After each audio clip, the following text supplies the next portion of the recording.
Parce que on a sur la papier. Papier a ça moninga a pour na popo biloko na ye. J'ai payé mon billet. Et qui n'a eu qu'une pour faire quoi?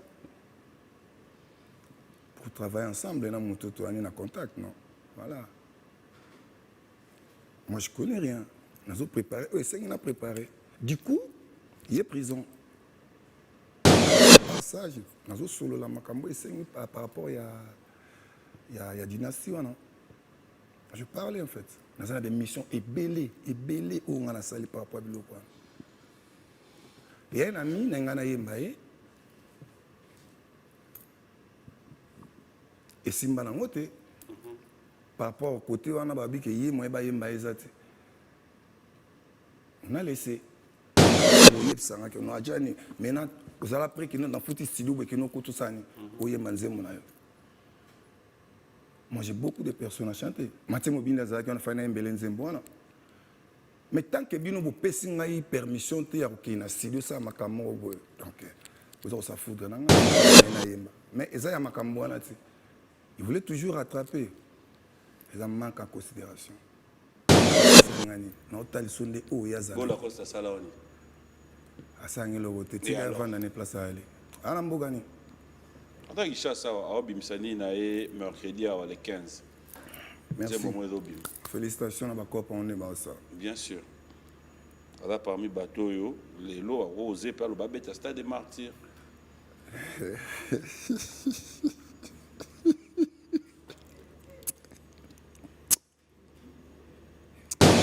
Nous avons bien national la Kissio. Yamba est non nettoyé un plateau. Non, non. Autant à Combo, tu as bien un talat. Yann. Autant. Non, non. Ta Odotanga. Okosi. Black Sabbath, non, Ozotanga. Nazomona Kailo Mozo Chabo. Soda Mobali, Tanga Combo, dans Ben. Naebita. Ah, Obangue. Nanden. Kasitanga, non, Ben. Nga Combo Nazoblisé au Tanga. Mais oui. Oh, Mambweni. You me à la gosse, Mambweni. Ah. Mais yango yo. Non, mon Mambweni, non, mon Mambweni. Tous place à Fadioka, Kota na TV, à Salanini. Tous dimanche prochain, à Oya droit de réponse. Amen. Et puis, tant qu'on a droit, l'autre dimanche, na songi. Et comme il et l'autre, Pascal. Côté la Costa Kendai. Na yebiso na obimiselo da total. Na yebite so aleka ki wana omona puissance na. Sud Nchango. Mais la cause c'est de Tchango aussi. Ah, arrête-moi ça, il ne faut pas parler de trucs comme ça, mon frère. Mais oui, il est de Tchango, bien sûr. Qui est de Tchango? La côte. Côté ni. Tchango dans un côté. Alongwe na mopono, a combien de Tchango? Combien de personnes ont monnaie kuna? Olingana Siligapoani. Sinon, soit non normal, laissez-moi parler. Yo le bagyo tonga à terre. Parce que franchement, tu vas aller ngani non? Yo ndo lingani. Ah, c'est pas ça. En pleine émission, il peut au côté de Ngai. Na sepela ndebo cela veut dire on azolo baba vérité ils ont blessé petit kabazali. De la forêt ba benga nani mu konza banane. Hein? Ori bienté. Dem suna orita. De la forêt wera son. Ari mu konza banane. Ti le la konza banane. Ya banani? Ya banyamati. Ah. Parce que wana batu. Na ta ko maîtriser ba shege na mboko. Ezali nani? Yete? Ngai. Yo, y était. Ngai. Oh. Et c'est où comment on sont les chèques, les chouchous, yabango, c'est à Janet. Maîtrise ngamo. Ok, comme on a mon nini, chef Nabino d'orchestre nan. Naebi chef d'orchestre c'était. Papi Kakola daina. Ah zalaki kuna, yeb Kakola za kuna na kati orchestre. Ngana za orchestre était papa. Ngana za privé. Te ngate? Ngate? Kakola dirigeant. Ngaki na mukonzi moko. Papi Kakola. Weranson. Bokakola daina. Ministère le rôle ngai. Chef. Yabanani. D'orchestre. To balola. Pourquoi? Yo mona ngate tout à l'heure na kende kuna ko pese ba bon retour temps à Witaki Londres. Tu m'as pas vu? Est-ce qu'il faut ordre pour nous? Bon mona tenga mona diriger répétition. Maman zo sangai. Au déjà ina Kakola. Azo beta kuna c'est moi qui dirige la répétition. Banzembo na lingi na beti 4 chansons et puis je descends. Yo espio zo ngana on ni ba G5 ba set and play. Ba zo le kana ba TV ba beta li sola silikoti. Parce que bato abimisi wana na ibangote. À part petit na ngai toza on a G5. Auta Shenga. Il est un musicien. Ceux qui lelo, aza musicien, aza G5. Aya nanzia nanga. Comment ça? Musicien oya moni ye na vie na ye. Asombelanga lipa, akabelanga pantalon, aya lobango. Salut, c'est bel et bien l'artiste et comédien Jean Molayi. J'habite à Paris et pour moi, Senwave va changer complètement la donne. Moi et ma famille habitons en France et souvent nous envoyons de l'argent en RDC, République démocratique du Congo. Avec Senwave, on peut envoyer au minimum 1 euro, ce qui me permet d'envoyer souvent des petites sommes à mes proches. Et c'est super facile, je peux l'envoyer à la maison avec mon portable et sans frais. Alors, dès aujourd'hui, téléchargez l'application Senwave et découvrez les transferts d'argent simples et sans frais.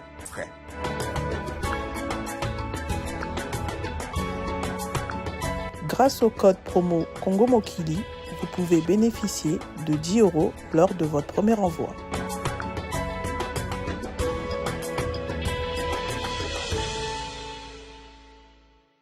Mbeta Kinshasa, vous ne serez jamais déçus. Donc, juste les jours à venir, vous avez besoin, contactez-nous. Nous allons devoir lui transmettre le message. Mais pour le moment, il nous assiste dans cette émission Biwana Music.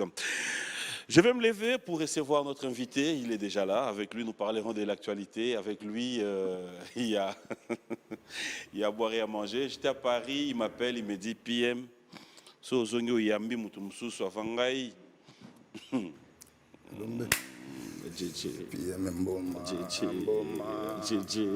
J'ai confiance à toi. Pourquoi? Parce que. Mais tu as confiance en quoi? Parce que. Mais tu as confiance en moi pourquoi? Parce que. Parce que quoi? Rien, mais parce que. Félicitations, hein? Merci. Par rapport. Parce que.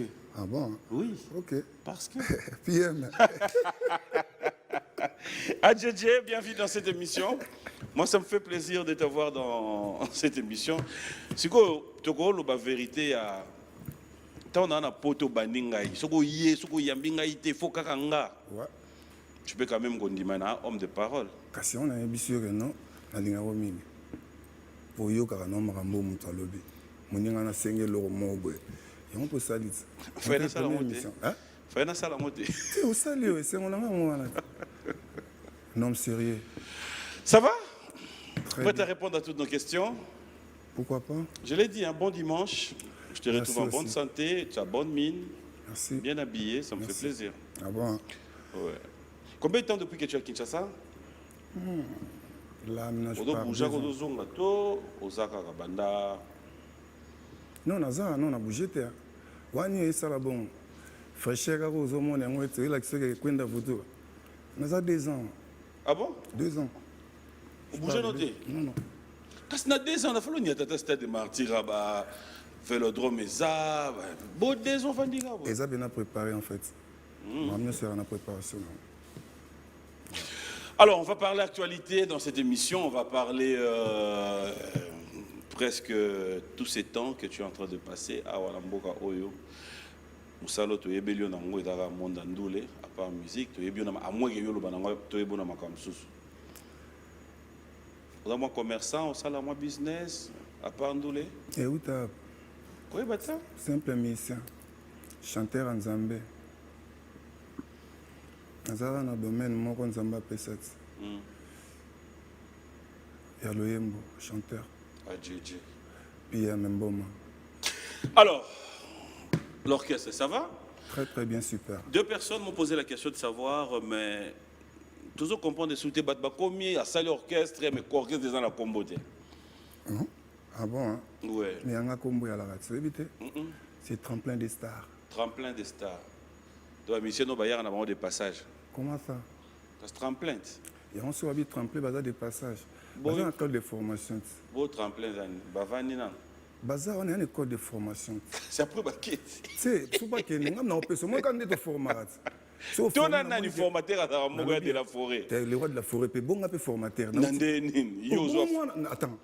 Moi, mokonzi, papa. T'es- Non, Non, non, non, non, non, non. Privé, s'il te plaît. Non. Quand tu dis que non, Mwana mokonzi ata s'il te mokonzi plaît. te oya okotisa badere. Nandeni. Ah, tovandi kaka na mboka oyo tomoni mwana président po ata mwana président ala ye akoti na primature abandi opesa baordre. Et bon, na royaume, batika rangoti. Papa Zalagi, yo, en attendant, il y a l'ongwe, moi, na Te mtaye. olobi bien Kasi. mais yo phrase na yo eza mwana mokonzi aza mokonzi Ah. tolobi a na plateau que formateur aza moko. T'es sûr qu'on a boya ngoti, aza moko. Tel que c'est mon papa, privé de moi aussi formateur. Ouais.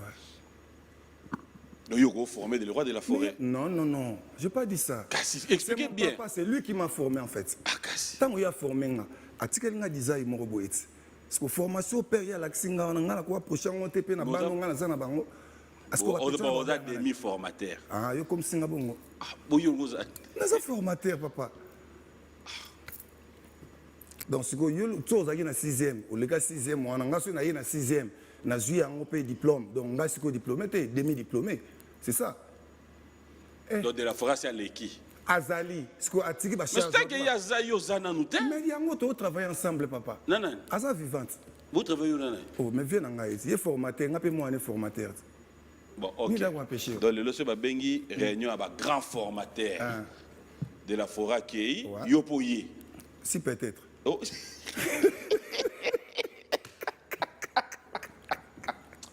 Au fait, c'est comme ça, hein. Et puis, non, Moutasimi m'a bangane boye. Mais alors qu'on va bambater, il y a un autre caravan sous boye. Si peut-être, réponse au nom de soi, moi.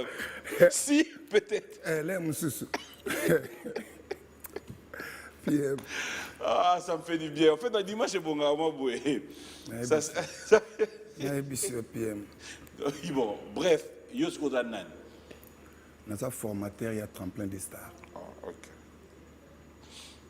Il dit, vous avez eu un combo, là, tremplin. Kasi, c'est dans un monde mécanicien. Mais il est tellement zara. Le bureau est salaga. Le bimi sans note. Là, je salue mon patron, CBC Mathieu Mobindi, le patron à Bruxelles. C'est lui qui fait tout pour moi. Donc, bon dimanche, c'est Kazali. Naïbi Kazali devant la télé, il me suit. Bonjour, bonjour les gars. Quand tu dis c'est lui qui fait tout pour toi, ça veut dire? C'est mon producteur, Ah, d'accord. c'est mon patron. Ok. Donc voilà. Ok. Alors, on va parler un peu de ce groupe Tremplin des Stars. Nous avons vu dernièrement acquisition d'instruments, Ouais. déjà, et en plus, apparemment, tu as déjà un lieu de répétition. Si. Alors, parlez-nous un peu de vos activités. Bateau, talent, banda, on a besoin. Il y a qu'au participer à la répétition. Est-ce que les portes sont ouvertes? Comment ça se passe pour que les gens assistent dans... Non, tout le monde dans ça peut aller bienvenue dans le tremplin. La porte, vraiment, c'est toute une verte. De Baoya, Bakota, on a répété mardi, jeudi. On a répété dans des bonhommes sur boulevard de bonhommes, Saut des Moutons. Oui, oui. Voilà, donc à côté de Yandiabonal, il y a Dondassi. Avant, on disait là que c'est titre, je crois. Si, sur de moutons, justement, tu montres... Sur des moutons, la direction des aéroports, des bonhommes. Tu connais des bonhommes, non? Bien sûr. Ouais. Dondassi, ça veut dire. Ah, ok, voilà. Ouais. À côté, là, on a staff Morizana, Ishongo, pardon. On a mardi. Mardi et jeudi. Mardi, jeudi. De quelle heure à Donc, quelle heure? 16h à 22h. 16h à 22h. On a Ishongo. Voilà. Donc la porte est ouverte pour ceux qui veulent bien venir sûr. vivre. Alors, depuis, ça fait combien de temps que Tremplin des Stars existe? Donc, tremplin des stars, pour moi, donc, depuis que je suis revenu, donc, tant on a eu acquis déjà, Donc, ça fait 2 ans. La préparation. Donc, 2 ans en fait. Pratiquement presque 2 ans. Vous êtes satisfait à recrutement au Sali? Bien sûr. On t'a satisfait, pourquoi? Tant on déjà obéi ces premières choses, bah, tu as apprécié ma CP. Tu as vu J d'amour, Oui. tu as vu aussi Mal aimé. Il y a aussi un générique que tu as tout à l'heure. Donc, et c'est le coup sur la CP là, il peut m'en force à continuer. Alors, ça serait sans polémique. On reste juste dans le contexte, il y a Neto Bandelaki. Lélo s'est référé dans ce que vous avez fait, marquer l'histoire, Lélo Adjani, quand on parle de AJJ, directement Mounio sur la Moutou, va souvenir et Zongelaye. Qu'est-ce qui fait qu'aujourd'hui, 2 ans peut-être déjà, on parle même des œuvres qui sont déjà mises à notre disposition, mais on ne parle pas, il y a des musiciens, par exemple, qui ont dit, bien, au musicien Adjani, il y a AJJ. tel a été le cas, il y a formation, bien besoin de la maison mère. Qu'on peut vous identifier, c'est le Scrum, JJ, héritier, c'est plus le cas. Est-ce que c'est parce que vous n'avez pas la force, il y a des musiciens, vous n'avez pas la force, il y a former justement, parce que ceux qui sont formateurs, à la mesure, il y a formé. Il y a une formation, pas il y a formateur, il y a mukolo. Lelo, il faut tout le monde avoir fruit. Papi, toi, tu penses que ma médecine va être non, et puis bon, tout dans haute voix. Les caméramans sont crier comme un médecin. Comment ministère a dit filmer dans bouger mon tour. Et puis tout le monde. C'est là qu'à si tu bannis dans mon corps. Comment musicien a dit hein? Tout le monde.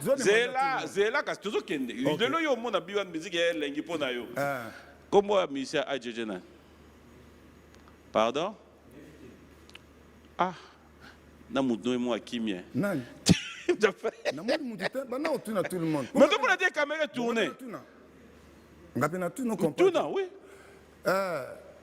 Nani kombo ya mission Jani nani? Babi Berveli. Wala batuye na bango. Comment c'est que yo bato zana bango? Ngana lobi nani? Oui na bango. Mais c'est bango ba neutre. Baza ba neutre. Oui. Baza ba neutre. Bien sûr. Ah bon hein? Bien sûr. OK, le roi ba neutre c'est ba tambola te. Bon baza na visite. Apona oyeba ba mission no fo tambola. Baza ka ba suba. Fo ba nani ba tambola. Bango pe fois zana ba kambo ba tambola kana ba cité il doit comprendre. Ils sont oyeba otambola na maison mais tozo ki tambola. Oh, non to kutape na ba cité. Oh mais non, toyeba ki yo nanu na TV. Justement. Bango pe ba tala ka TV na ba clip bango na pe no tala mission et tel. C'est ça. C'est ça. Donc, pour nous dire que, yo, en tant que formateur, qu'est-ce que tu fais pour que ma mission na yo, tu n'aies pas occasion de bon? Au fur et à mesure, tu as combien de missions dans ton groupe? Ils sont nombreux. Ils sont vraiment nombreux en fait.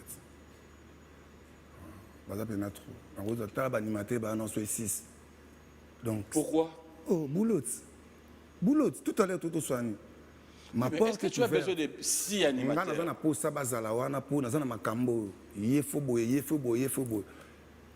Moi, les grands formateurs, on a combien d'animateurs? Combien d'animateurs? On a combien? Beaucoup. Non.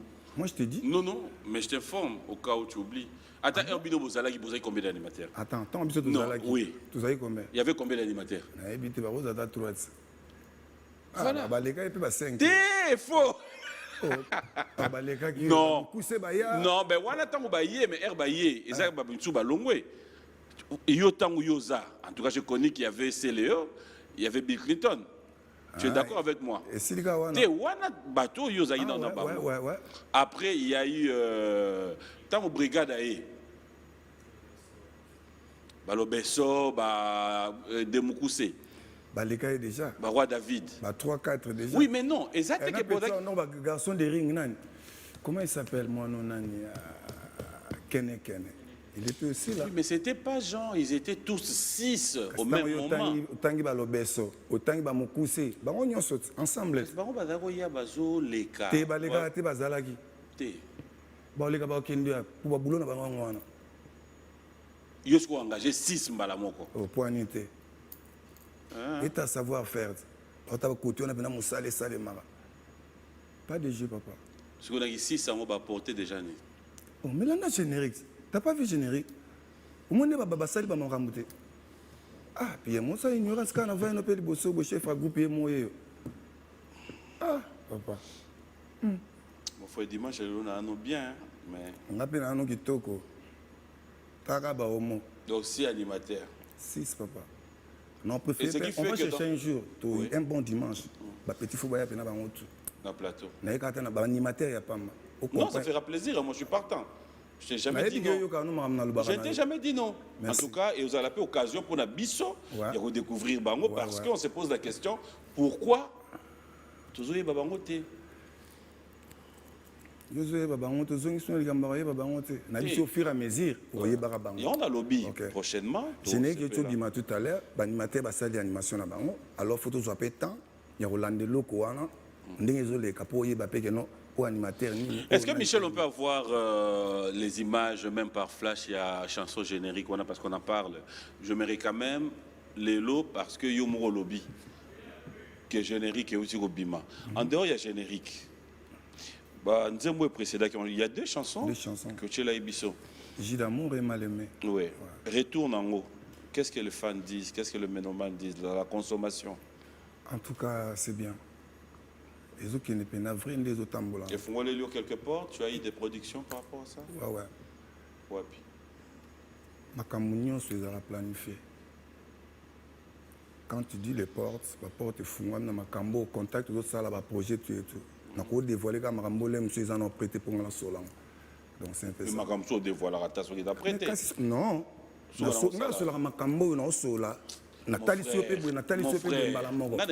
avantage des années tant que l'obara soit na ya même non émission bien tant que solo la soit to zangana yo en dehors à caméra je retiens tout ce qu'on s'est dit na lobby tsusu makambo tsusu l'obara pe et ça la mi pété mon lobaka ouais c'est hein mais tu m'as lobani na aidé yo ba téléspectateur bo limbisanga na ngana kota na terrain te mais yo mo sengi na aidé ouais aidé ngai Pierre Momoni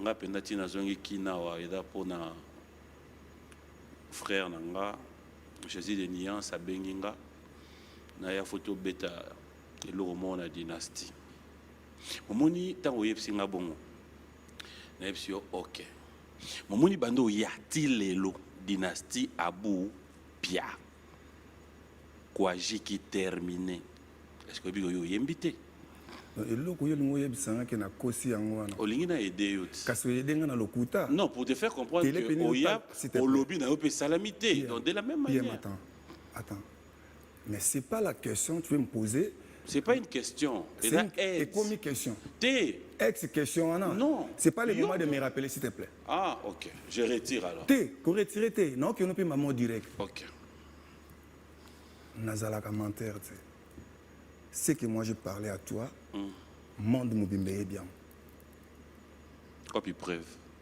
mais c'est ça on se parle non oui on se parle mais toi ça là voilà question nous tournons déjà et la question t'es à aide et il y a une question et monsieur c'est normal il comment matin on est à premier soin et là aide papi c'est le roman oui mon frère le ça aide on continue d'accord on va parler après alors merci mon frère d'accord prends ton temps bon gars déjà pour kasi kutu na mangambo wana oh archibishop hein.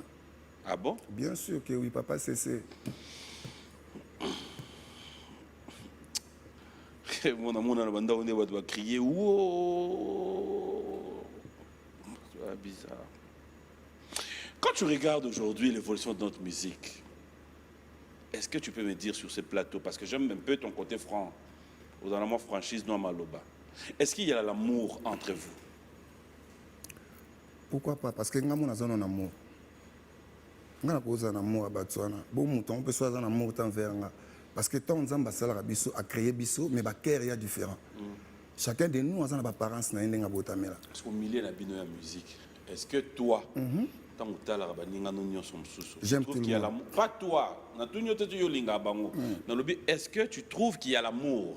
Amour et régnard entre binobia hypocrisie pour ça. Ngai, na la mitière des gens. Tu vois, je n'occupe jamais un tel ou yazabon. Papi, mbebo et la carte, l'amour ça vient du cœur. Ok. Maintenant quand tu regardes les autres, tu trouves qu'il y a le vrai amour? Il y a aussi des gens. Il y a aussi des gens. Ça veut dire. Oh, il y a mon amour.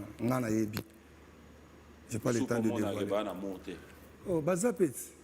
Au moins, oh, pas nité. Qu'est-ce qui te fait comprendre dès nous arriver à détecter que oh yo, il y a actes. Il y a des actes qui se posent au basala. Tellement ce qu'on a, en tant qu'archibishop, alors je l'invite en fait. L'invite à ma casse. Parce que moi je fais voilà. Non, il y a ça choqué au monde qui a un amour. C'est non, mon amour. Et moi, le bé, on évite à la banque. On évite à la banque. On a dit que oh ma bé, Neti Oh, nani? malamu. Nani? Ah, puis, mais, yo a songi. Nandimi. Ah, Mais nani? kosala bon te. Bon, yo da songi te. Ngana nga songi. Yo to tongi na yo ta fatu ban émission. Toto nga neti nani. Ngalo banaka rien que la vérité. Non, ça va. D'abord dans aïe. Il y a encore on a BBC yo dimanche na haut. Mon frère. En fait, quand on a une option, on peut activer ngo, on peut désactiver. Au moins de balo bako non, muto na ta songi te. Muto na monopole ya otonga zate. Et ça que yo nanga peut-être le lot to éviter. To éviter ngo lundi. Mais to koko ma mardi. Na pe na activer kotonga. Donc monopole ya otonga za na ngote. Bon. O non muta tongi yo eswa yo choqué yo. Na monda lelo kotonga kuma nango. Normal. Si il y a tongi yo lundi, yo tonga yo pe zelata mardi mercredi. Mais à condition que makambozo tongi dans la vraie. Pour que tongi lenge da ro tonga pende solo so idara lokuta. Bo ya lokuta ba kosela bato. Ete ya lokuta ba kosela bato za. C'est tout soit na ngana yo. Et que dans à court d'argument. Il faut na créer le mot au fait soyo. Mais ce pas comme bon eza na ngope bongo te ni osona te mais alobi ga bilo. Ko soit des arabongo, luka koto za plus faible à mutu. Ah bon. Boneti yo na otonga. O monite côté ba lembisa ko taka moko. Côté ina ngai ba ta. On peut y a une question. Alors je disais tout à l'heure que les images de la chanson générique étaient prêtes, mais avant tout talango, Lelo, tu es responsable. Tu es en train de gérer groupe Oyayo. Oui. Est-ce qu'on peut dire que c'est facile, Lelo, pour gérer groupe, pour gérer personnel?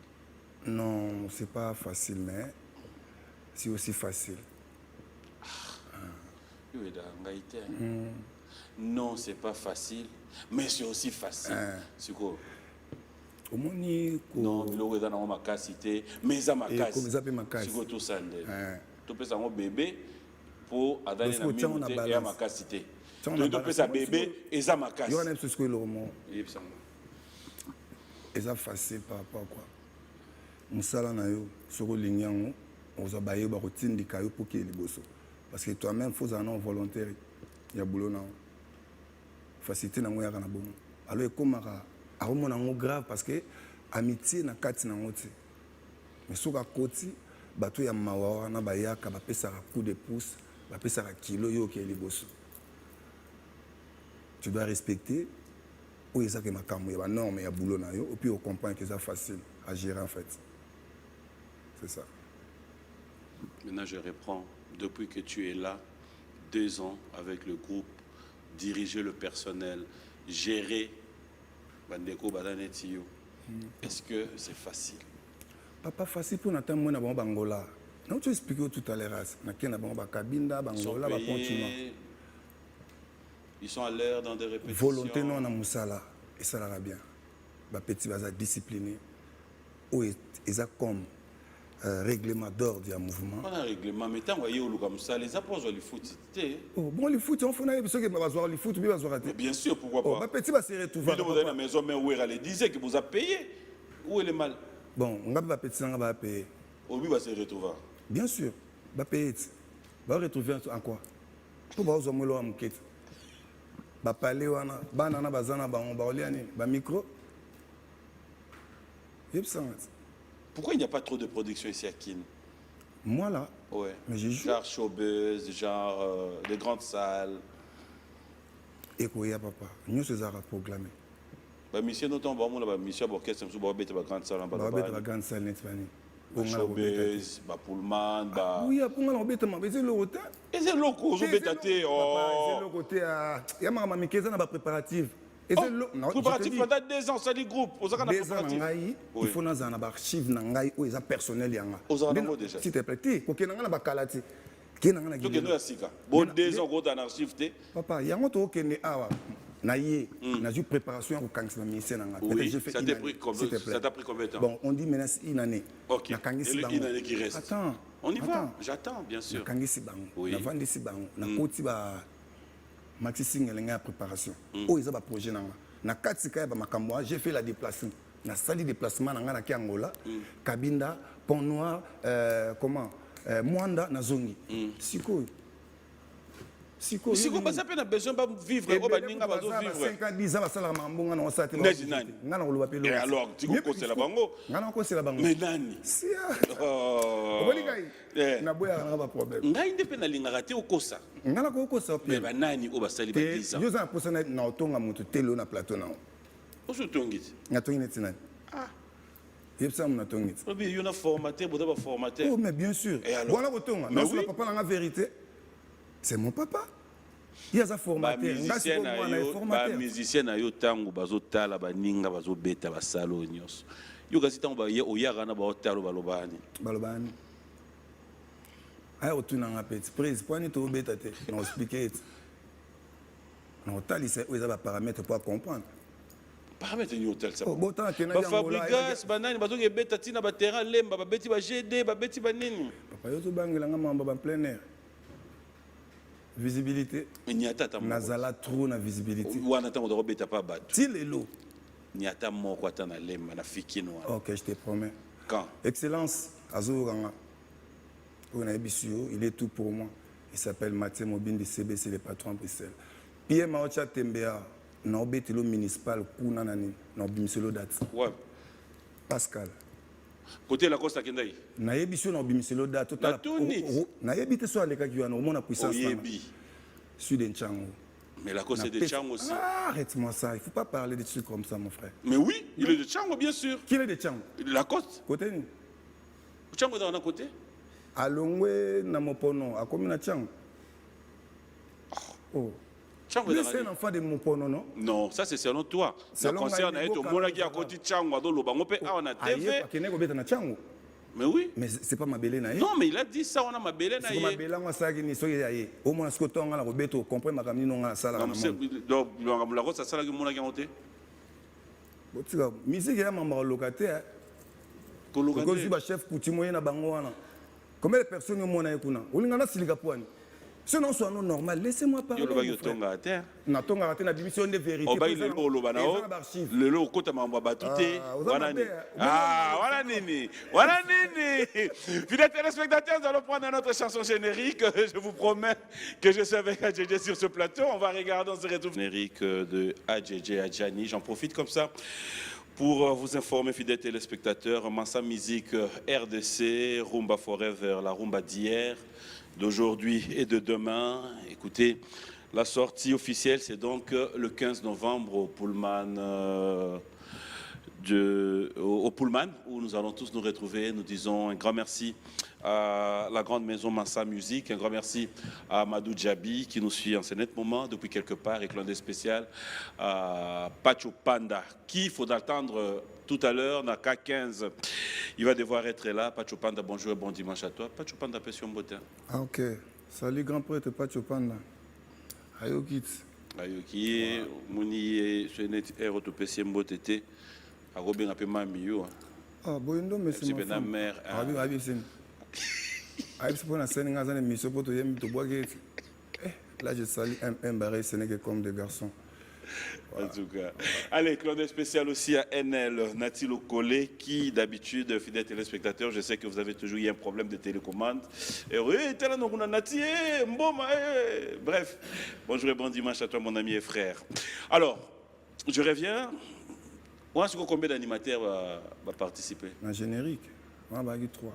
Mais tu as 3 personnes. Parce que 3 c'est fait là, non? Tremplin, va se pélater, boulot. Papa.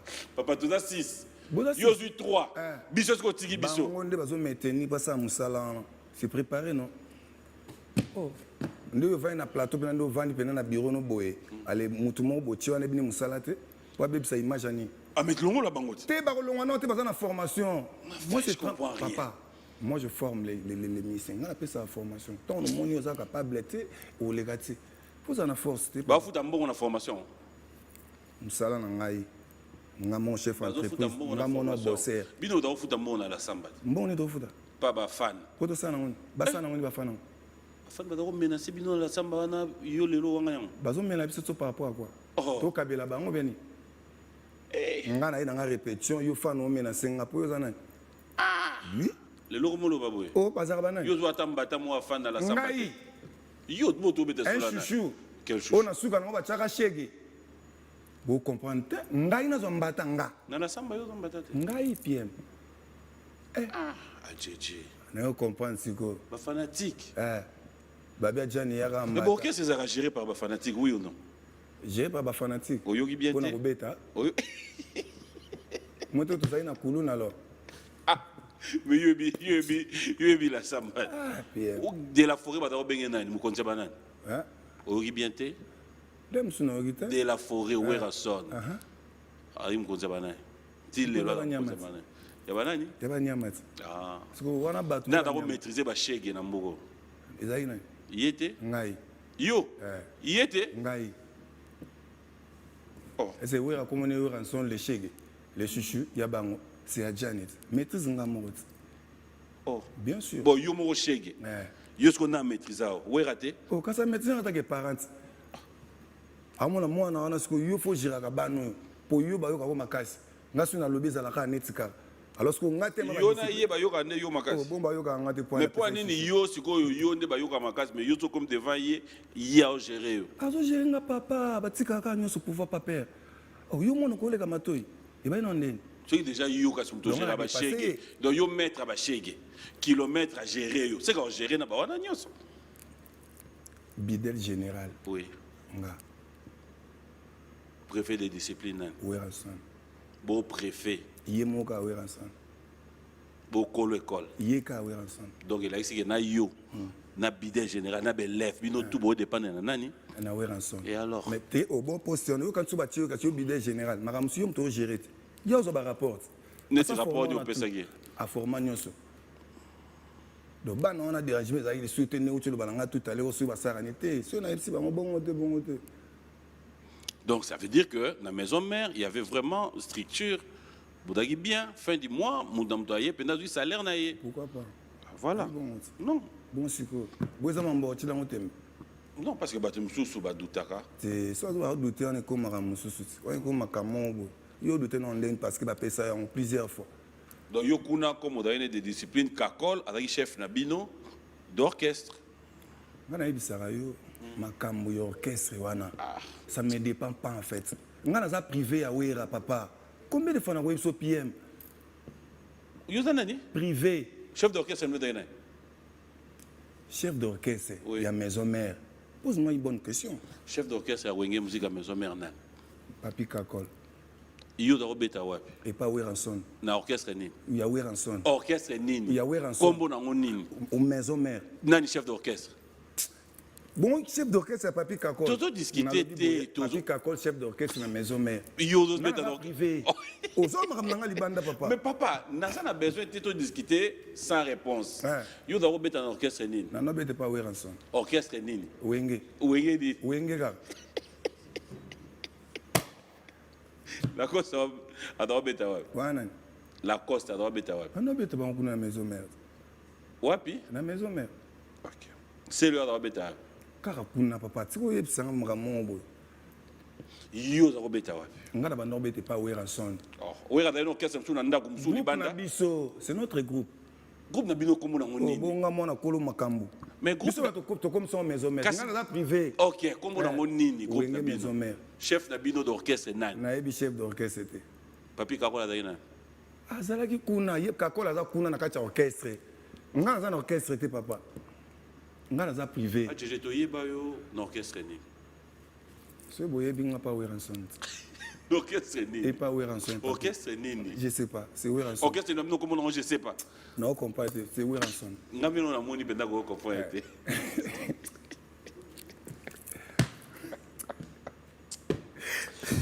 Ah, ça me la mais en fait, ni ça la dans monde en musique, et moi penda au comprendre place pour utana baninga, après to comme na betapo. Et là on dit penda à la base. Bo wele lo côté kaboyer à l'occasion de rien à boya tout le monde.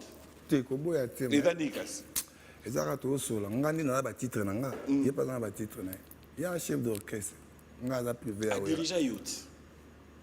C'est ça le problème. C'est bon, c'est bon. Non, c'est bon, on a dirigé Binotou. On a oublié un côté. C'est bon avant. Kasi. Asimbio peut-être. Oui, parce que Christian Mabanga, Azaki na biso na maison mère.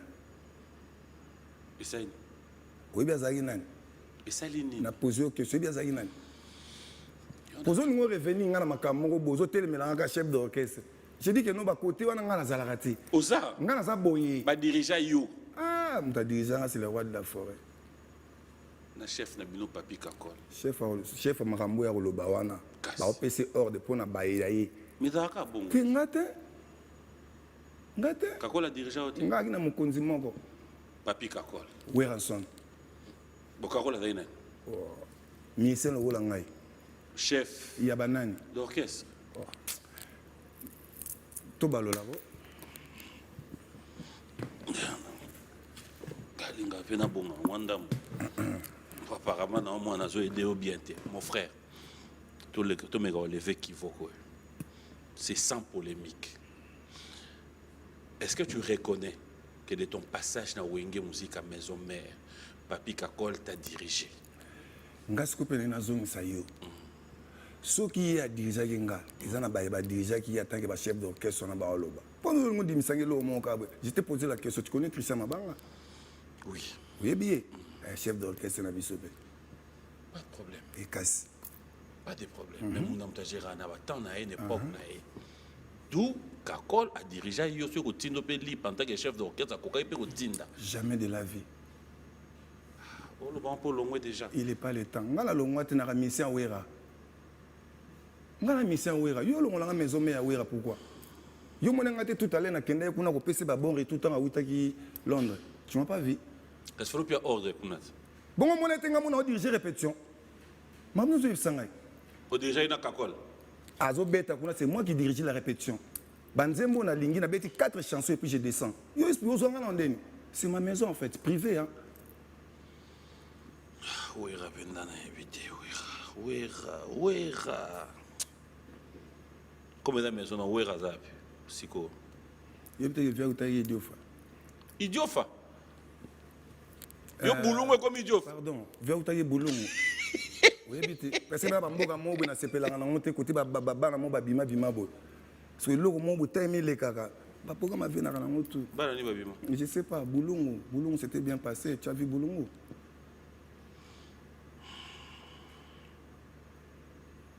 Pourquoi l'inga avec Kimia te? Kimia. Na Kimia makasi mais alinga te sauf loko mo be go déranger nga. Senga na loba. Pour nga rien que la vérité. Na ba dion sozana ba na maison mère wana. Lelo so vanyo tal.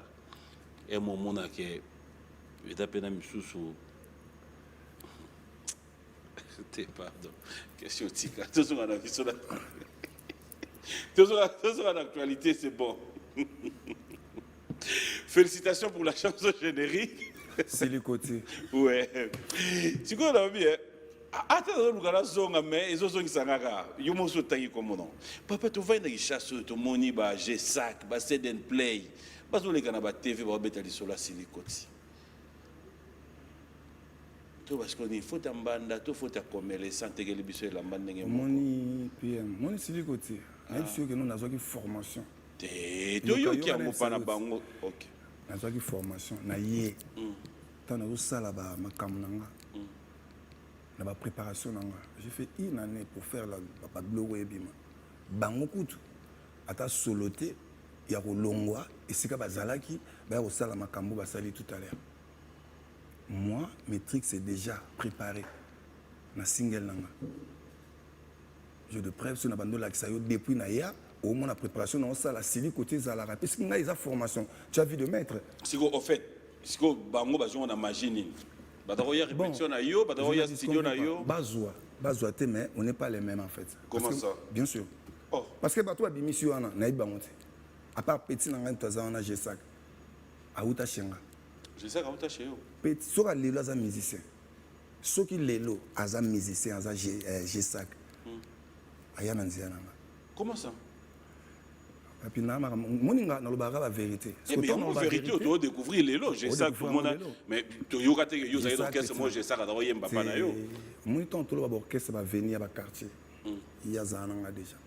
Azala pas animateur. C'est un danseur chez moi. J'ai ça que tu peux. Il s'appelle Eric.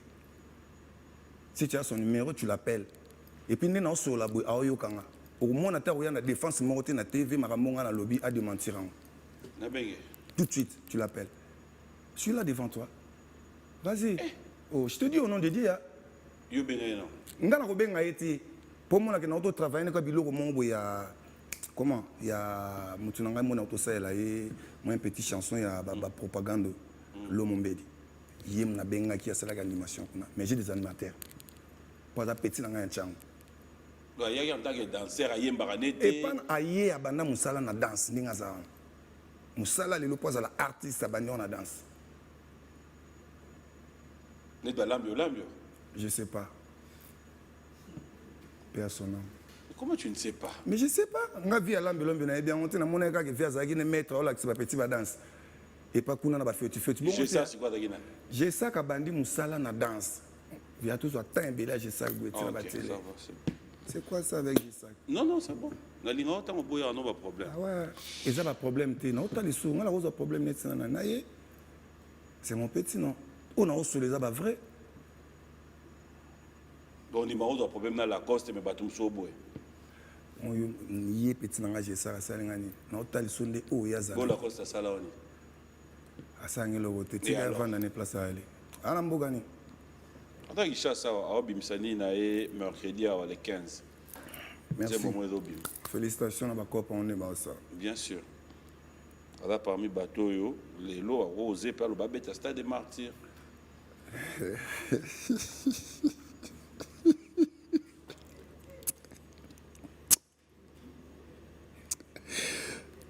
Merci. C'est le Bimsel album. Merci. Bill. Merci. Bah, félicitations. Je vais encourager ça. Mais yo au juste tu na muningani na maison mais au bozana ba on évoluer ensemble dans la maison mère. Qui sont tes proches pas pire yo que vanda bo bengani pe boki bokutanya pa ya Jackie. Japonais malade Kyoto. Tu connais japonais? Soliste. Tu connais pas japonais toi? Yo na tio boy. Voilà. Boutika la kanaye. Oh, kotika c'est trop dit. Na yebisio bato nga na benga sola na bango. Voilà. OK, japonais qui encore? Et Sili. Ah, tu as rancunier. Ah. Et kenda tata yo za rancunier. Comment na groupe na nyoso bozala soki 20, soki 30? Et bon soki bato nga balingaka oti yo fo linga bango. Mdato benga ngaso na la kisi yo. Yamba eno neto na plateau boy. Non. Otanga kombo mto benga nga. Talat. Yana. Otanga.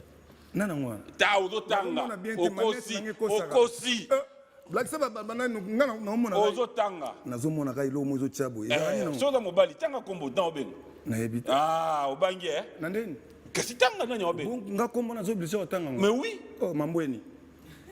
Yo mo yala kosi Mambweni. Ah. Mais yango yo. Naomona Mambweni, nga naomona Mambweni. Yo comme singa. Na téléphone ba komi yangwana. Idiot fin. Obanga rappel. Ngai. Mais ba pesi téléphone tanga kombo bangi quoi. Mambweni. Comme méchanceté. Parce que le tous place à faire du na TV à Salanini. Tous dimanche prochain, il y a droit de réponse. Amen. Et puis tant il y a droit. L'autre dimanche, na songi. Et comme ini. Et l'autre. Oh yon songa la nini. Au bout sur la titre. Au bon yon songa la nini. Ba titre. Oh, il y a le droit de réponse. Droit de réponse. Bon yon siko yé la nini. Il y a droit de réponse en Yanga it. Oui. Et kasi nga na oya tuko multiplier ba question mususu. Oh, là yon pose ma question. Kayo. Ah. Tu es méchant. Parce que franchement, tu vas aller ngani non. Yon do linga ni. Ah, c'est passé. En pleine émission, il pas au côté là. Au bangini. Ngai. Na sepela ndebo cela veut dire oh nazolo baba vérité ils ont blessé petit kabazali. Vérité ni olobi. Oh bon ba bengeloni. Mambo na bengo point. Est-ce que comment ngona? Eza nani ngala ko private. Stara.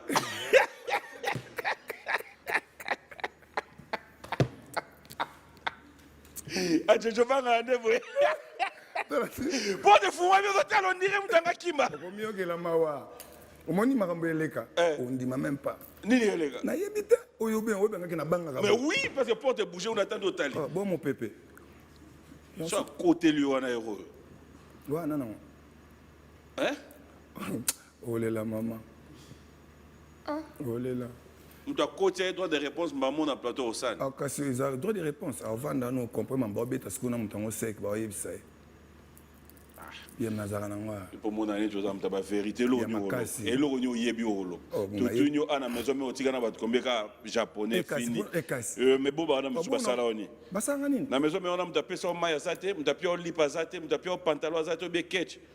Au côté moudungoute. apesi ngai Mais oui. ngai Ah, tchétché, mais nga na bango tobandi vi nzela moko yo opesangela non, nga ah, na tchétché, il y a eu un moment où je me souviens, pas dans les mauvais, tu as eu à passer des moments au Bissonios Toleka na vie qui étaient tellement difficiles où il y a même tes frères, il y a mes hommes Rwanda, porter aux mains fortes.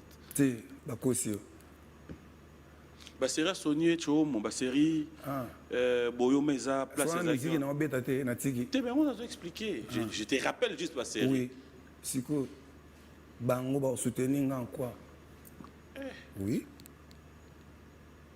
les rois te me bango basoutenir nga en quoi On dit que les rois. bango bayebisa les rois ndelinga mo porte ouvert n'est pas les rois Que c'est rien à la Yambote. na façon nyonso ye bango okoyeka tikala koboka nga ni lelo moti Si, Baseri Wana. moi je te dis Ah, JJ, Baseri Wana, Daneti, Batwenda Bavandi. Et comment il peut être Bavandi Babi, non. non Non. non moi te no suki no non Ouais.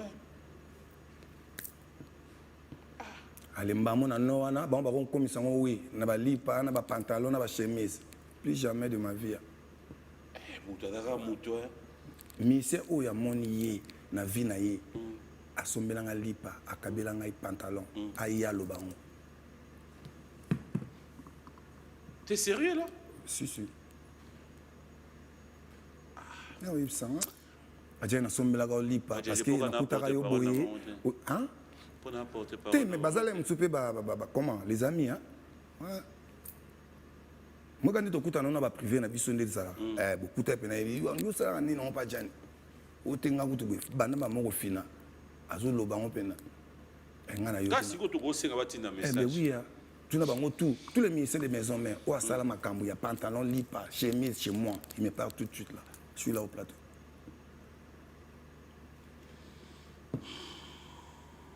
Nzambe yoka losambo. Osambela. makasi Le dimanche. On a 5 collègues aux Arna dans la maison mère. Et ça va emboîter la TV. 5. Osambela. Au décevoir un dépôt. Au tolo bango nzamba yo ki a pm ozolingo memisanga masumu poani Te na lobi na cadre dimanche. nasenga bango Te. napesa bango mbote 5 5 collègues ya maison mère ba 5 te Te na 5. osengi na ndeka ya bolingo ya nzambe nino nani Ayi. ambweni Yaya te ida ya boye te. Non. natuni mambweni tikana vana nga sipelisa Vas-y, allons parler de 5. wanaka mpona nana sepelisa monoko bien quoi Non, juste comme ça. C'est un dimanche. ah bon hein? Ouais. 5 personnes. Vite fait. 2 c'est bon Bon, ok, 2 personnes. le roi de la forêt japonais Kyoto Ok, merci. merci et puis à mon frère Et si lit, pour le bit 2. te bon soki moto nga yelinga su na bosana ye te bona olobalanga mpe su te nasuki kala mibale Fidèles téléspectateurs, nous allons prendre notre rubrique anniversaire. Ça sera pour souhaiter bon anniversaire à tous ceux qui fêtent leurs anniversaires. Théo Zambrota, comme je l'ai dit. Benoît Mboma a fêté son anniversaire. Pourquoi ne pas dire bon anniversaire à PK Service, Patrick Kabouika. Et un grand merci à vous tous. Notre rubrique anniversaire, on se retrouve tout à l'heure. Voilà, joyeux anniversaire à vous tous et bon anniversaire à Jean-Paul Biladi, bon anniversaire à Kams Schengen, un ami de tous les temps, de tous les jours, bon anniversaire à toi et clin d'œil spécial à notre ami et frère Fikipo, FBT Misalande, hein? Bonjour et bon dimanche à toi. Un grand merci, vous êtes tellement nombreux. Trésor Simbi, Blandine Kachita depuis l'Afrique du Sud, merci à toi. Maître Hugues Ekapouloussi, pour tous ceux qui sont candidats à la députation, tout comme la présidentielle, vous le savez, tout ça, la respect, Yamaponam. Babito Zera le 18, biso nyoso, tokota, mais to respecter ka ba bande. Pour mon abozan, ba camarade neti ba Célestin Yala Ngoma, Machiti, candidat, mais moi tout bandezate. Bah, Lévi Paille. On n'a encore rien dit. Maître Trésor Moutiki. On n'a encore rien dit. Bokele Boteti. Boba Miso. Oya Biso. C'est-à-dire vous êtes tellement nombreux, mais tous les ratos, tous un respect à les 18. Pour bande passante, vous bandez les 18 dans Biwan Musique. Bon, je une série à 1 mois, Biwan Musique électorale. Donc Biwan Musique est d'ara, mais beaucoup de Biwan Musique, bah comme vous d'ara, il y a candidat. Yo postulé te? Si. Ah bon, on a tient juste na bayanga. Jean Goubalka l'a postulé. Hein? Ah bon? Hein? Ouais. Je l'encourage. Ils ont un bon. À Souna Zong Samatoun, il y a imprimerie top graphique Stone Stambo. On a bayanga, tout le monde a fait sa puissance. Voilà. Le seul et l'unique. Allez, merci docteur Patient Mollet. Bon dimanche à toi. Un grand merci à tous les amis. Vous êtes tellement nombreux. Un grand merci à Jerry Banza. Nous attendons l'heure, t'en fais pas. Maître Dorothée Madia, Oyabiso, bonjour et bon dimanche à toi. Merci à Dekos Moukoko. Buana Moutingwa, King Makiadi, je vous signale, fidèle téléspectateur, qu'il est de moins au Canada et qu'en ce moment nous parlons, il est à Kinshasa. Cela veut dire qu'il est de plus au Congo. King Makiadi et il reste le seul code 00243, Willy Moucheni. Un ami de tous les temps, de tous les jours. Merci pour l'assistance, merci pour tout ce que tu as toujours été pour nous. Un grand merci à Michel Moulumba, à Kadis Mbouyi. Bref, toute la grande équipe d'Orange. Alors, on revient. Il y a tellement de réactions. Ou peut-être les téléspectateurs se posent maintenant la question. Est-ce que Lelo, on peut dire qu'Adjani se retrouve à Zolia, à vivre dans la musique? Pourquoi pas? À travers tes œuvres, disons. Bien sûr. Comment? Tu arrives à vendre aussi sur les plateformes à téléchargement? Oui, binding ils ont maman, ils ont sur la plateforme et tout. Dans le monde, la moins épais. Ils ont tel qui va mis ça le seul et l'unique, le vrai patron congolais au Maroc, Frédéric Ekesse.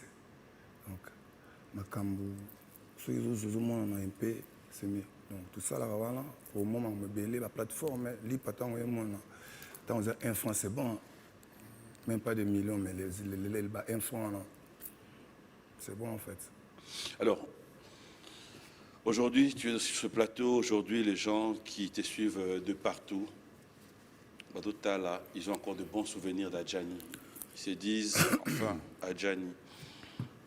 Monde de la musique est dans la réalité belle. Ola la bola mugi lobi bogi ba ivoirien ba récupérer mon rythme na biso. Ola la muki ba ndeko na biso pe Amadou Djabiye Rumba Forever qui va rassembler presque tous les artistes. Il y a Rumba, initiative Moko qu'il faut louer. Est-ce que ça t'arrive aussi qu'au Vanda, qu'au rêver, qu'au concurrencer monde dans les bandes dans ma musique? Mais c'est pas mal, mais Bisso d'abord, photo. Mais Maroua Bisso comme Barumba. Tout ça là qui vient de Yalibanda, tu vas apprendre. Le temps où on va voir. Je préfère trop Rumba. Rumba parce que les autres, les colons, on appelle Fiesta. Donc c'est ça. Donc, revenir à venir à Taboulay, à Pépé Calais. Donc, c'est la Bisso à Macambouane, les années, il y a Bisso, quoi. Dans cette génération, quand tu regardes comment vous évoluez, comme tu aimes bien la rumba, qui sont les artistes qui te viennent en tête où tu te dis, Papinde na Vandara, Natalara featuring na Oyona, rumba, je vais sortir ce que je sais. Il n'y a pas au Bimsa, Oyaye, surtout Sangani, on va vraiment faire de la rumba. Je préfère Yajaki. J'ai des témoins. Si on a l'ongwe naïe. Mon ami aussi, Gogan. Héritier Héritier. Watanabe. Ouais. C'est de deux là. Funa yemba na bango pe. Ok. Ouais.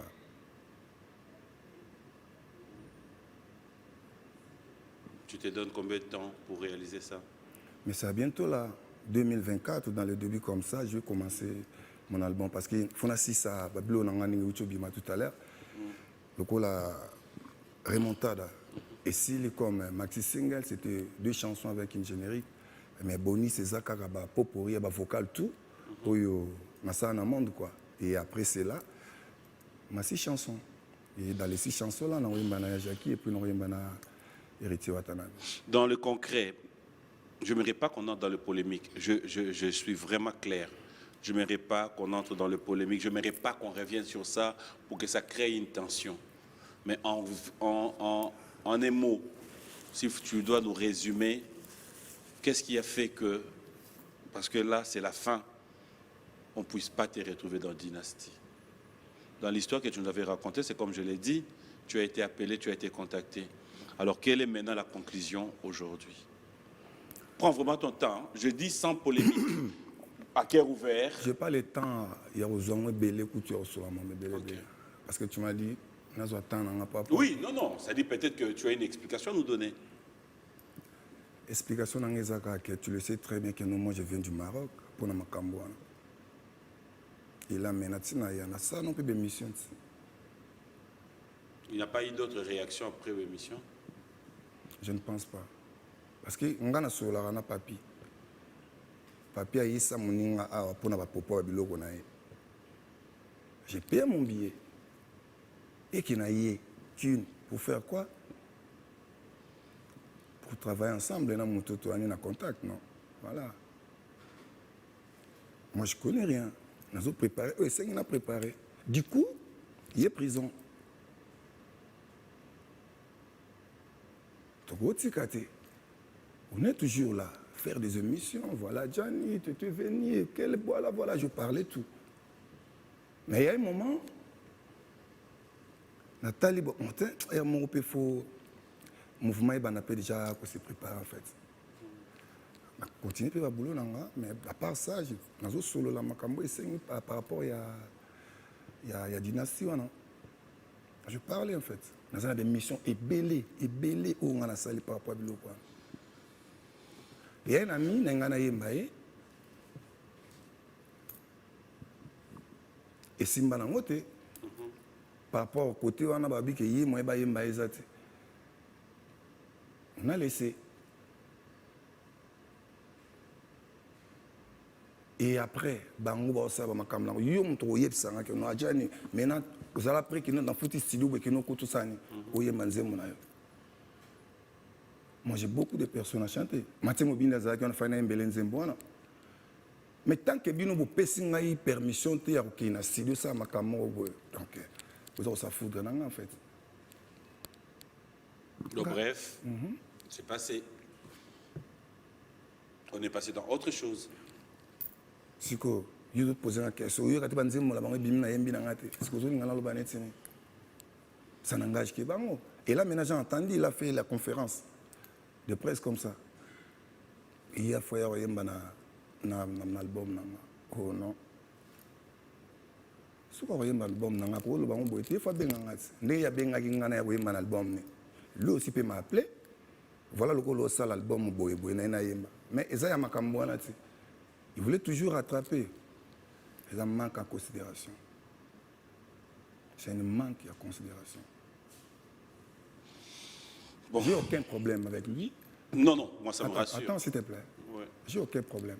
Nous allons s'embattre, mais nous allons expliquer où l'aime sous battre pour comprendre. Même les Gaulois là, ils ne sont pas contents de la monde qui est absent de la chanson. Parce que on a la salle qui quand on m'a posé une question là dans notre émission qui n'a pas joué, j'ai dit à quoi jouer. Bonne chance et puis félicitations, j'ai entendu. Parce qu'il n'y a aucun problème. C'est hier moi qu'on aime tali ma cambo et comme au couteau de solan. On a parlé ici même. Azan Afrique du Sud. Donc si c'est déjà, moi j'apprécie déjà, si tu reconnais que c'est un frère et qu'on n'a pas besoin d'arriver dans de... Donc, moi j'apprécie. Il y a un on a besoin. Ok, d'accord. Tu peux voir Léon Manager. Léon Manager. C'est bon. Ouais, donc ce soir, donc tout Moamba, j'ai dit, c'est Patrick Mouyaya. Ouais. Hein? Azala. Là, je vois aussi, non, Founa, hein? Ouais, Patrick Mouyaya, Zala. Donc c'est un peu ça. Là aussi, je vois. Et là,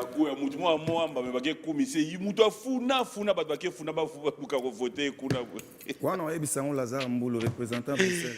Allez, un grand merci à Patou Maswaku de tous les temps, de tous les jours, Tupac, merci. Yeba Kongo Mel KTC à Kinshasa, bonjour et bon dimanche. Et un grand merci à JC Pelleté, de cœur avec toi, mon ami et frère, père d'un frère dans la famille, on est ensemble. Merci à son excellence Pascal Bitika Omana. Tous les 18 pour que tout commence. Et clin d'œil spécial, merci à Mireille Mbangou. Mira, merci d'être là. Merci à Mélissa. Merci à Patrick Baraka, Poutine. Et clin d'œil spécial aussi à Platini, Fiston Boboli et Benon Boma, Dr Amiyou, Philo Ezaou. J'aimerais lancer un message pour la bande aux États-Unis, au Canada, en Europe. Il y a cette application que vous pouvez désormais utiliser pour notre transfert en Congo, RDC puis Congo-Brazza, Sendwave. Avec Sendwave, téléchargez l'application, envoyez de l'argent. Vous pouvez utiliser le code promo Mboma. Vous avez déjà dans moi 10 € dans Pocket. Donc avec Sendwave, vous avez la garantie de ne pas vous déplacer. Téléchargez l'application dans mobile, dans le téléphone et tu as la facilité d'envoyer l'argent dans l'Europe, les États-Unis, puis dans le Canada, sans frais. Qui dit mieux? Donc, faites confiance à Sendwave, vous ne serez jamais déçus. On va clôturer cette émission. Un message dans Banderognon sur qu'est-ce qu'on peut retenir de ton passage dans cette émission. Ok, puis c'est la fin en fait. Oui. Il y a juste pas consommer. On a biso comme Silicoti, notre générique. Il y a un des ans plateforme, tu vas l'anglais, on va consommer en haut. Et puis, bon dimanche, qu'on n'a pas à Interpol, agence Pichumanzi. Et puis, le seul et l'unique,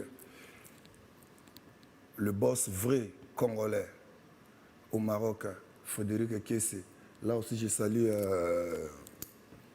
Pierre Zadiroma, Jean sous le TT, Paris, et puis voilà. Il y a sous excellence, Yemei Mathieu Mobindi, le patron à Bruxelles, monsieur l'ambassadeur. Je n'oublie jamais, Patrick Mouyaya Toufouna, derrière lui. Donc voilà, Lomombe dit le grand Baoba, donc on est ensemble avec vous. La bonne dimanche, Bissika Bazali. Donc voilà, merci beaucoup.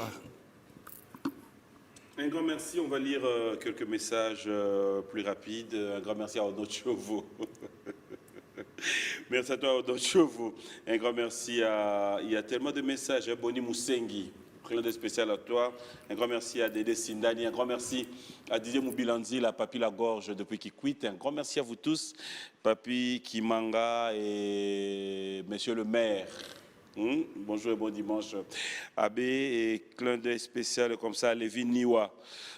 À Lévin Niwa qui nous suit avec beaucoup d'attention. Rock Bokabé, la Bordeaux. Merci à tous les Cabestanais. Je suis de cœur avec vous. Un grand merci comme ça à Papi Ngunza, bon anniversaire. Trésor, Kadis Mbouyi et Vicky Amunazo de tous les temps, de tous les jours. Bref, Maru Soumaïli, MC, plein de spécial à toi. Pourquoi héritier vous qui faut héritier vous qui sont qui étaient to ebito zawa. Bon siko potanga kombo nga funa sola ga. Ndenge na yoga poto ya otenge bo bengi so nani. Mon manager privé il s'appelle Héritier Fouki. Là je vois aussi Landry Betoula vient du Maroc. Soyez les bienvenus. OK. Pia Zadiroma, mon ami personnel patron. Yo ba concert ba nani okendara à part ya Wera. On va se lever. Tu vas concert. Ton bel ami, bonjour et bon dimanche. Et puis, nous avons préparé Mikol, il y a papa chéri. Bon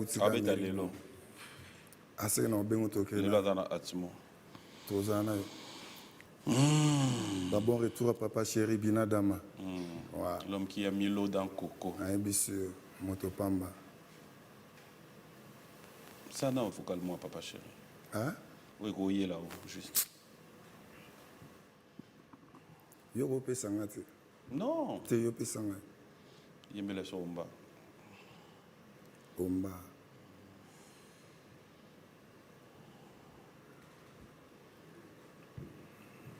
Tu es mort biso mbala alors. Té, na mission té. Oh bo mission onde. Pour le bien ngana ko peso té. So yo pe sangate. Kasi omba. Omba na leli, omba na koa. Omba, omba omba, omba omba na leli, omba na koa. Omba omba, pia me omba. Na tu nzembo ya miseni ni ko balola wana ndenge na yo to ki on so gu oleka kolona. Otende na mbiomba. Te wana ombanga na sengi. Mais au sanga plaisir. Maman Rose, bisous maman et Claude spécial à toute ma famille, je vous aime bien, je vous adore. C'est mon mot beaucoup ça là. Oh manasali nyonso, oyo mobali ya solo. Ah sala kasoki ya to akomi so bana bolingo. Et pourtant baboti bayo, bayebi yo piem. Nana, omba nasali nyonso, omba ya papa chéri, pia malobi na balola omba, omba ye, omba ye, omba ye, omba ye. Oh omba maison mère. T'es à JBO. Au revoir. L'ambassadeur des jeunes Congolais pour la paix, Ado Youé, a procédé samedi à l'inauguration de l'ambassade dédiée aux jeunes Congolais. L'inauguration de ces bâtiments se veut, d'après cet ambassadeur, être la concrétisation de la volonté du chef de l'État dans l'encadrement et l'épanouissement de la jeunesse congolaise d'ici et d'ailleurs. C'est ici qu'est situé le siège de l'ambassade de la jeunesse congolaise pour la paix et le développement de la RDC. Plusieurs délégations des officiels congolais, des mouvements associatifs publics et privés, d'encadrement des jeunes, des autorités nationales et provinciales, ainsi que quelques chefs de missions diplomatiques ont assisté à cette cérémonie d'inauguration qui est une première dans l'histoire de l'RDC et celle de la jeunesse RD congolaise d'avoir une cité de la paix 6-4 avenue Mafuata au quartier Basoko dans la commune d'Ngalima à Kinshasa. À en croire Ado Youé, ambassadeur de la jeunesse congolaise, l'objectif est d'apporter une solution rapide liée à la création d'un espace d'échange entièrement consacré à la cause de tous les jeunes Congolais d'ici et d'ailleurs. L'ambassade de la jeunesse congolaise vous concerne tous, n'hésitez pas. Vous devez comprendre que ce qui nous réunit nous rend plus forts. Et nous allons avancer toujours avec la paix et surtout l'unité nationale. Voilà pourquoi j'invite toute la jeunesse congolaise à se joindre à nous pour collaborer ensemble. Moi, je joue juste ce rôle de médiateur et le rôle d'avocat. Je serai là pour vous et je me donnerai corps et âme juste pour vos préoccupations et vos problèmes. On sera là. L'avenir de la République démocratique du Congo promet meilleur et cet avenir est beau. Et nous allons construire tous ensemble l'histoire de ce beau pays, la République démocratique du Congo. D'après les invités, l'inauguration de ces bâtiments se veut être la concrétisation de la volonté du chef de l'État, Félix Tshisekedi, dans l'encadrement et l'épanouissement de la jeunesse congolaise. Et je déclare donc en ce jour inauguré ces bâtiments qui est dédié à la jeunesse et j'invite toute la jeunesse congolaise à fréquenter cet endroit parce que nous mettrons à la disposition de ces lieux toutes les informations et toutes les opportunités pour la jeunesse, mais également que nous tous nous puissions travailler à côté de nos autorités militaires et sécuritaires sur la question de la paix pour notre pays. Projet, ne restez pas ces jeunes-là qui est en train de murmurer, de pleurnicher à tout moment. Essayez un peu de penser à quelque chose à faire et puis voir l'ambassadeur. C'est l'ambassadeur qui vous fera la voix pour voir le ministre qui peut peut-être concrétiser votre projet. Mais c'est un plaisir, c'est une fierté aujourd'hui d'avoir ces très beaux cadres qui désormais pourra recevoir des doléances, recevoir quelques problèmes que nous avons nous jeunes. Donc je dirais coup de chapeau. Depuis sa nomination au rang d'ambassadeur de la jeunesse pour la paix en RDC, ce digne fils du pays se démène grâce à l'action coordonnée du ministère de la Jeunesse à faire les lobbying et plaidoyer pour l'épanouissement de la jeunesse et son implication dans les processus de prise de décision dans les institutions étatiques.